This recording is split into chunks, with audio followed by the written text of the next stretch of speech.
Aminkan doa untuk ayah yang sudah meninggal dunia. Bismillahirrahmanirrahim. Segala puji bagi Engkau ya Allah. Salawat dan salam ke atas junjungan besar kami Nabi Muhammad sallallahu alaihi wasallam. Ya Allah ya Tuhan kami, ampunilah segala dosa ayah kami ya Allah, dan berikanlah rahmat untuknya ya Allah.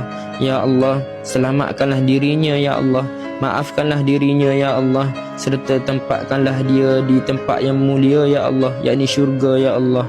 Perluaskanlah kuburnya ya Allah, mandikan dia dari air yang jernih dan sejuk ya Allah. Ya Allah ya Rahman ya Rahim, bersihkanlah dirinya dari seluruh kesalahan, seperti Engkau membersihkan baju-baju yang putih dari kotoran ya Allah. Ya Allah, berilah dia rumah yang jauh lebih baik dari rumahnya di dunia ya Allah. Ya Allah, berilah dia keluarga yang lebih baik daripada yang dia miliki di atas dunia ni ya Allah. Ya Allah, pasangkanlah dia dengan pasangan yang lebih baik ya Allah dari yang dia miliki di atas dunia ni ya Allah. Ya Allah, masukkanlah dia ke dalam syurga-Mu tanpa hisab ya Allah.